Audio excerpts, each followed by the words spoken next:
Here's Brissett looking, firing, end zone. Oh, what a catch by Njoku! Touchdown! Would you give up everything if no one knew that you saved the world? No one even would know your name. All right. Oh!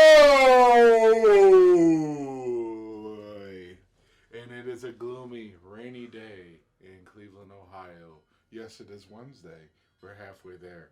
But we're back from a victory finally. Yeah. Got that dub. It was ugly. The weather was ugly. It was nasty. Nasty day in Cleveland. It's gonna be another nasty week, but luckily they're not playing here. Yep. Great win.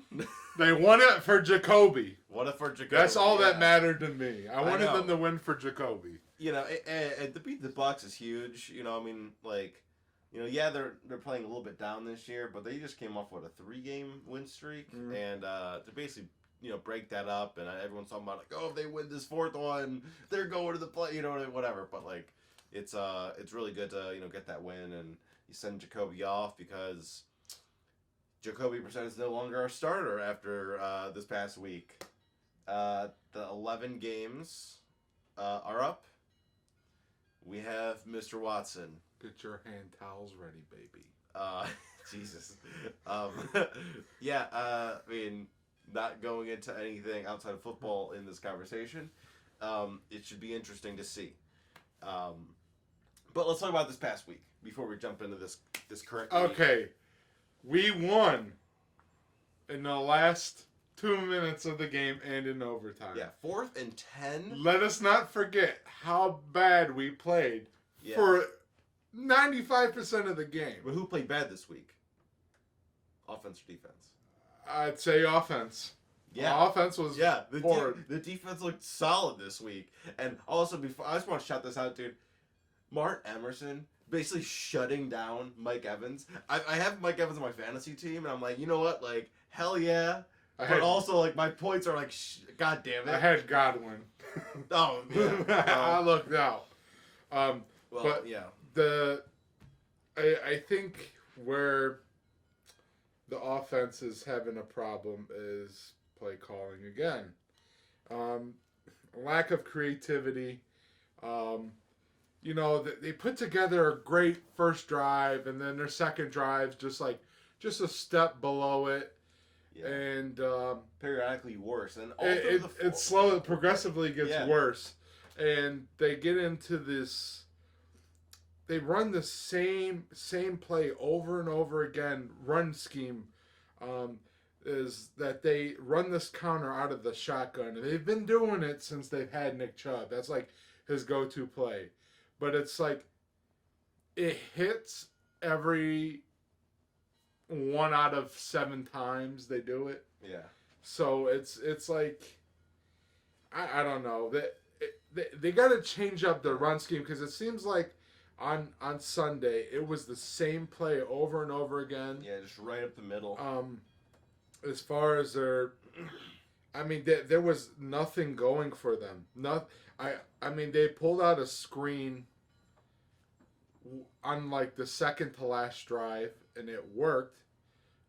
They tried to pull it again, but I forgot who the defender was. I think it was Levante David. He had to make a hell of a play to stop Njoku. I mean, he was walking into the end zone at that point.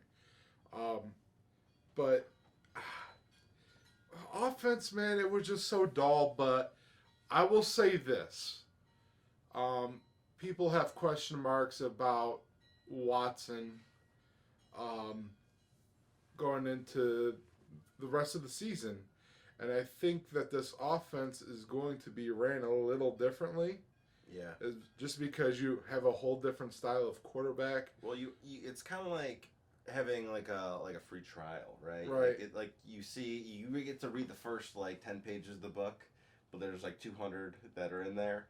I feel like it's going to get opened up a little more. Absolutely. I mean, you think like you have this whole playbook for your quarterback, and you don't have your quarterback, so you're like, here's a similar system that we're basically like watering down for Jacoby. And so I think it'll definitely be a little bit. They were playing the Jacoby strengths. I think. I mean, you have to.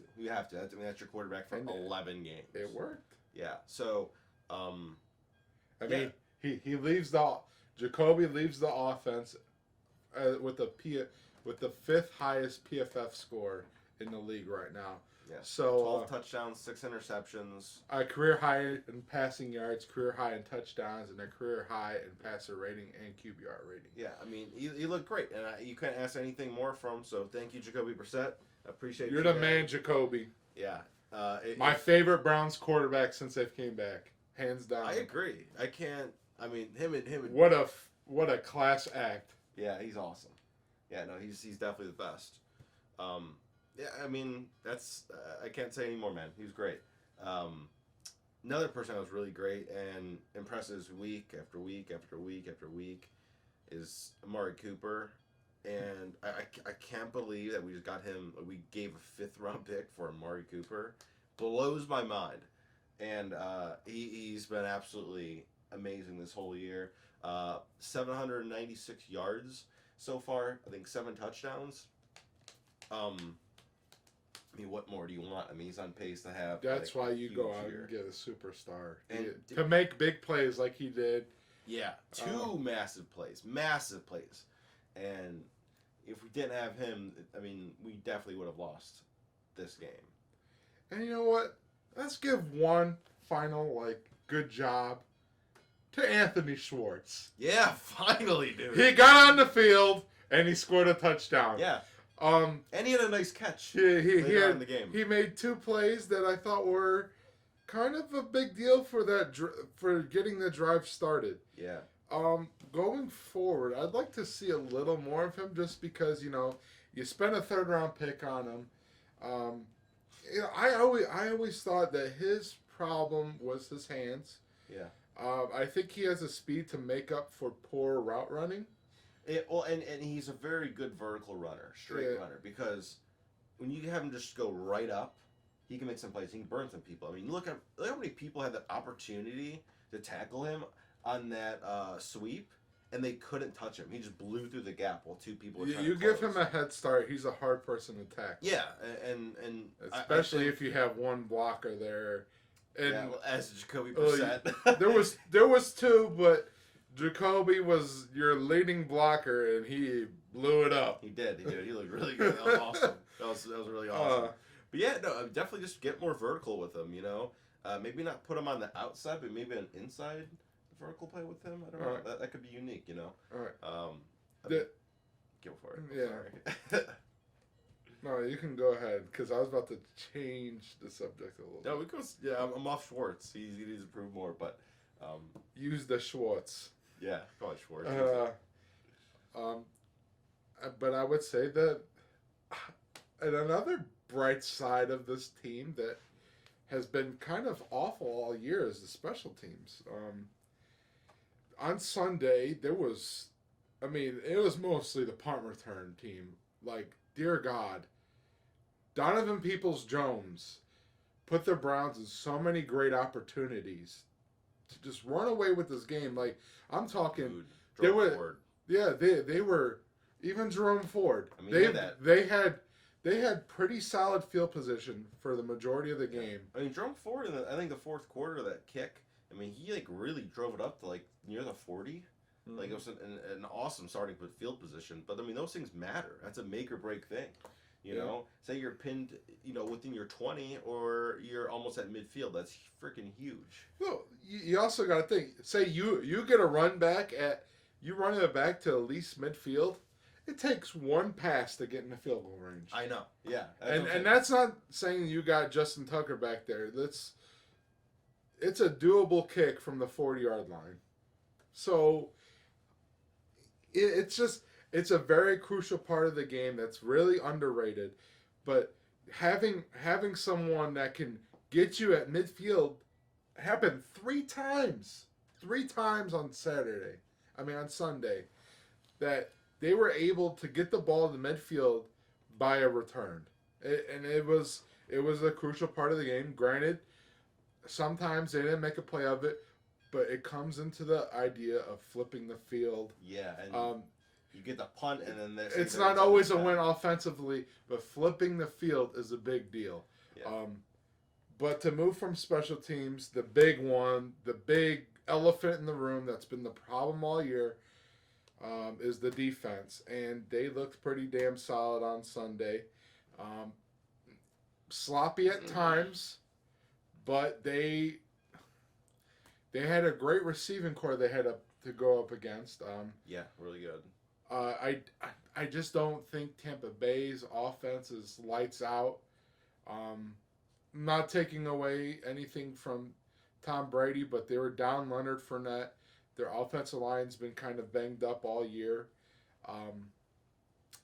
But I think schematically, the way they game planned against them, they did a very good job. So tip of the hat to the idiot Joe Woods. Let's see if he can do it again for the next couple weeks. Yeah. I mean, I will say, yeah, I mean, the line is banged up on that offensive side, so our very subpar defensive line looked decent.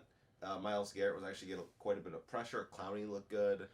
It took 4 quarters to get a sack, so I mean... Yeah. And I will say, Mark Emerson looked great. And the only downside I can really point to this defense was Denzel Ward had another really rough game. Got cooked. He got cooked time after time. And the worst part about it, and I hate when this happens. I mean, he could be actually hurt, but like there were like it was an awesome catch, and then he just kind of flipped over, and basically held his ankle. And it's like, dude, like if you're hurt, like be hurt, but like you just gave up the play, like don't act hurt. You know, like just like take it, just get better. Like I don't know. You got cooked, too many times for my liking. Especially after we got guys coming in that look great and look really good, solid, and he's the only one that's actually paid in that secondary because they're all young guys. He's the only one that's like paid in that secondary, and he's the one that we can't count on this past week and for majority of the year as well. Just kind of like rubs me the wrong way. I don't know. Like he's definitely got to step up. Well, he's got one more week to get it together because they're going to be heading to Cincinnati. Not to look past the Houston Texans, but this is one of those sick things the Browns do nearly every year for the last 4 years, is that they give you the little bit of hope. Yeah, of a run. So they just spit in your face. You get. I'll tell you this. Sunday, I was dreading going to that game. As like it was one of those games I planned at the beginning of the season to go to. And I was excited to go because Tom Brady was going. Hopefully the Browns would. I hope he'd go. The Browns would at least be 500. And they definitely should have. You turn a game or two with a different result. I'm sure the vibe in this city's a lot different, but I still think there's a lot of optimism going into the next couple weeks, given that you get your franchise quarterback in. You come off a very, I would say, a good win, even though it was sloppy.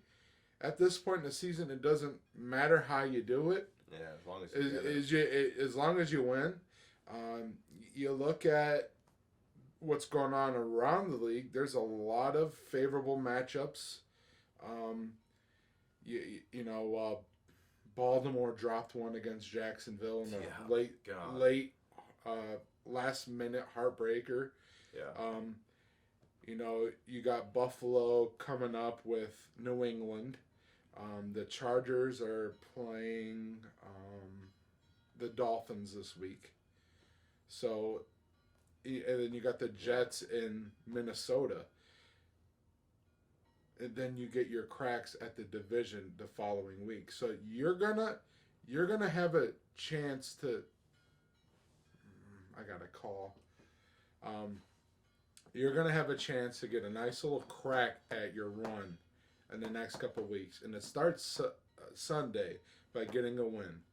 If there is ever a game to knock the rust off, it's this one. Yeah, it's kind of perfect. It sets you up nice for the rest. I feel like this is the ideal situation to get a quarterback that hasn't played in 2 years against a very poor team. You're coming off a win, so there's a little bit of confidence. Yeah. You have a run game, so it's like let's put this thing in the gear. Let's open up the playbook. Let's get a little more aggressive. It's time to roll. It's crunch time. Yeah, let them get comfortable because you got to look at cause going forward. I'd probably say every game, and when I look at the season, obviously when I look at the schedule, I'm like, okay, there's some games that we are 95%. I'm 95% sure they're not going to win. Yeah. But when we look at this next 6-game stretch, I think every single week is winnable. And it's kind of like in the first half of the season, right, where you're looking at these first 5-6 games, right? Okay, these are kind of winnable, right? The middle stretch is really tough, but now we're looking at it, it's okay, we got the Bengals again. So we got obviously the Bengals, Steelers, Ravens. Okay, those are 3 really tough games, and we can't take those lightly. But even the Commanders.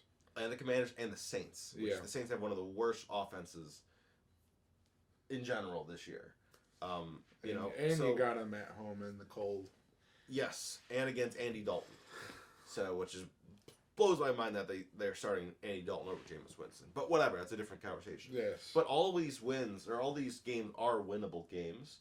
So, we couldn't easily flop and just go, win 2, lose 4. It could all end on Sunday if they don't win against Houston. So yeah. Oh my God. Yeah. Let's focus on Houston. Yeah. Speaking of Houston, let's roll into Houston. They benched Davis Mills. Yes, for Kyle Allen. Yeah. This is a bottom of the barrel kind of team. 1-9-1 right now.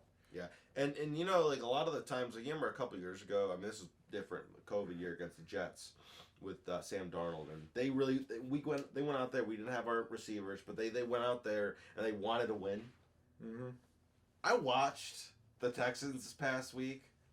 That is a deprived team of just any type of emotion. They don't care at all.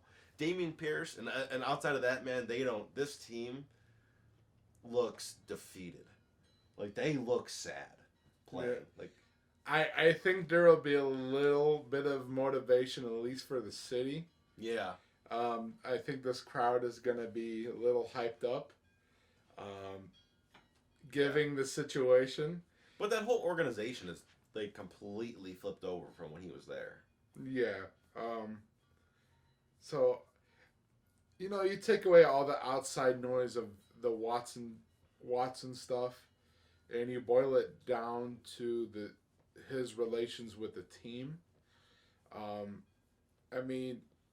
He was kind of put in a situation where they were trading away the best players at the time. Yeah. For nothing.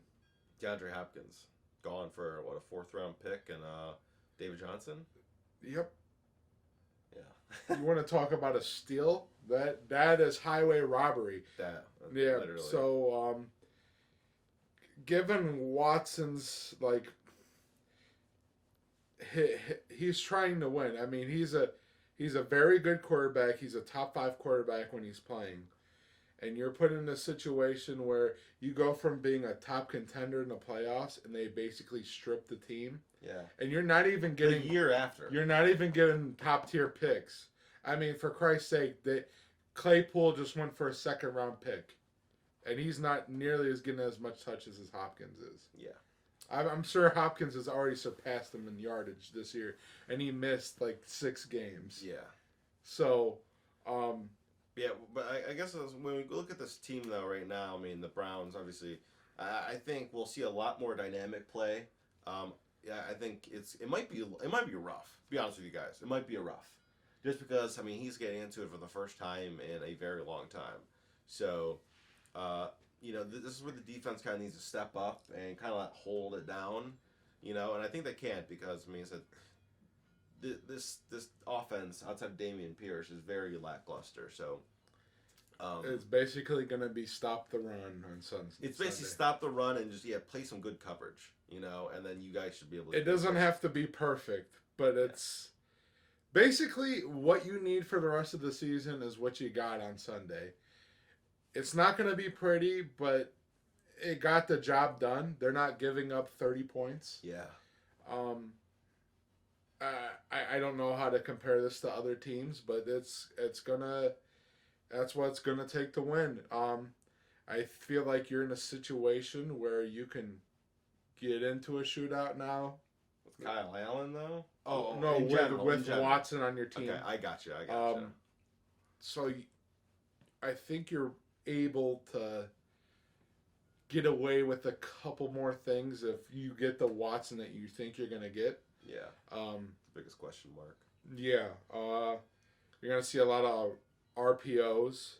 I think that's where the offense is really gonna change, because that is probably gonna be the majority of the playbook now, where that's really gonna be a big threat in the run game. You see a team like Baltimore. The problem with Baltimore is, as a defensive player, is where your eyes go. And that is where I think it's a threat, because who's taking the ball? Is it going to be Gus Edwards? Is it going to be whatever receivers in motion? Or is it going to be Lamar Jackson?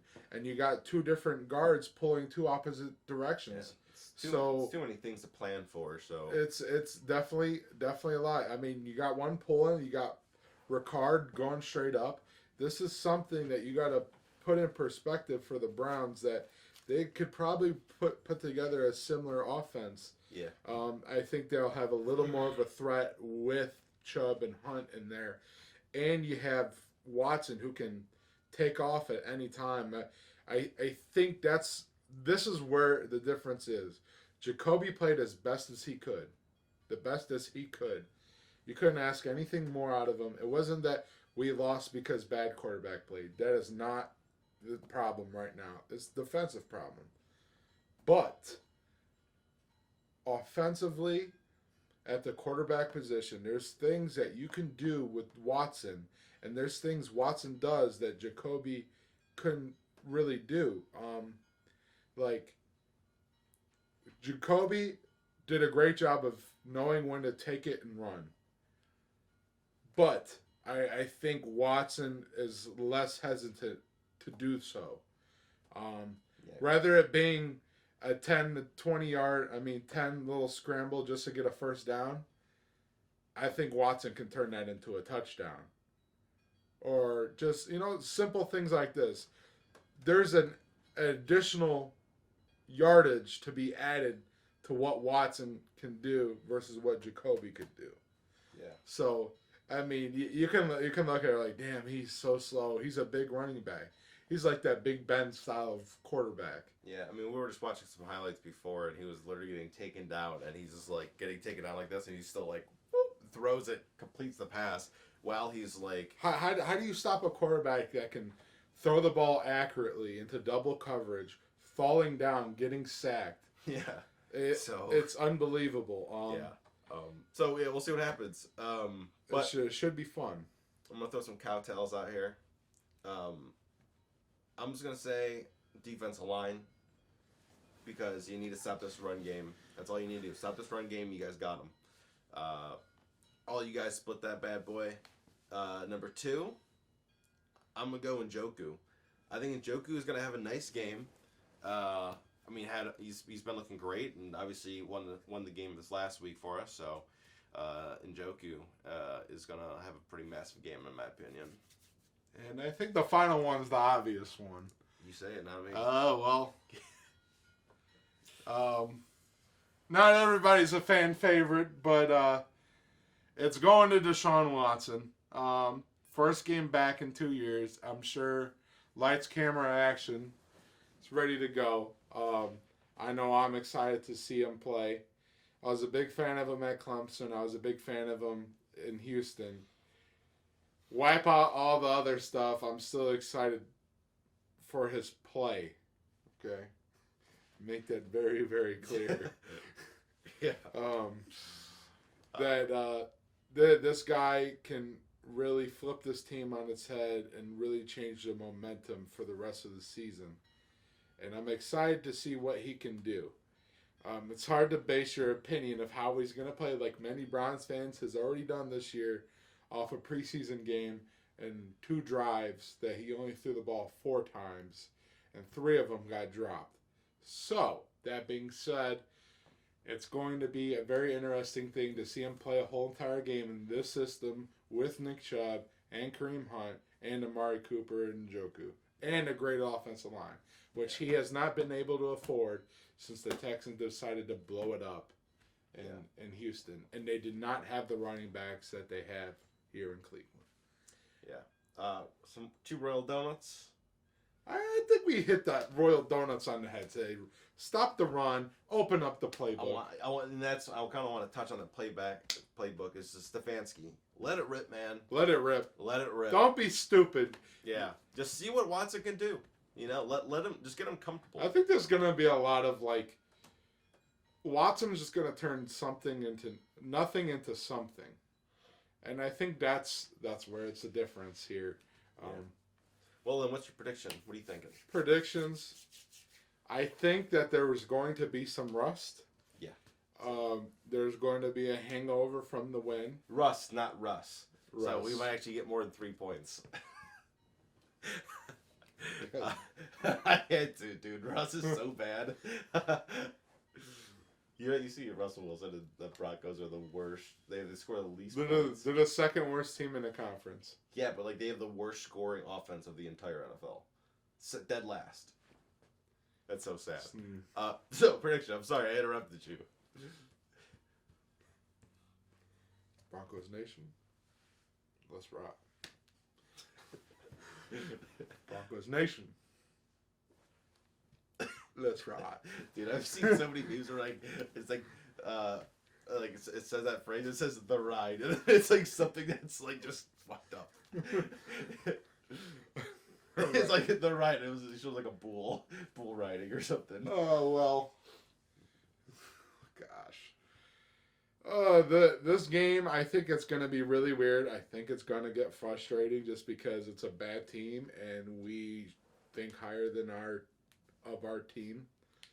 But I think it's going to be like a 24-20 kind of game. Interesting. Browns. Okay. Yeah, I don't think the Texans are going to be able to score all that much. I don't think Kyle Allen has it in him, man. I think it's going to be Dameon Pierce that does the throwing and running, and Brandon Cooks. There's going to be Wildcat. They're running the Ronnie Brown offense all the way down the field. See, I'm going to say like 24 to like 13, something weird. I don't think they're going to look that great, but yeah, Dameon Pierce I think is going to have a good game. It's just that, you can't, if you stop the run game, I mean, Kyle Allen's very limited. So, yeah, I mean, I think stop the run. And he's a bitch. Total bitch. Former Bengal, right? And former Bronco, the one that beat us in Mile High with Fat Mayfield. Fat Mayfield. Was that 2019 Mayfield? And the coach that held the Denny's menu. Had 2 of the best receivers in the league and couldn't do nothing. That's rough. So rough that's is right. That's what dogs say. rough. Dog check. Rough. All right. Well, that's a prediction. That's the episode. No. What's your score? You didn't make a prediction. I did. 24-13. I'm pretty sure you didn't. Play it back. I'm gonna play it back. I'm throwing the challenge down, dude. All right. I said it. 24-13. Says it's gonna be an ugly game. I'll replay it for the Bill. So this is a rewind. Like 24 to like 13, something weird. So that's this week. That's this week. Thanks for watching. Bullshit. Thank you. Bullshit. All right, go Browns. Go Browns. Let's get it. I totally did say 24. Browns Nation. Let's ride.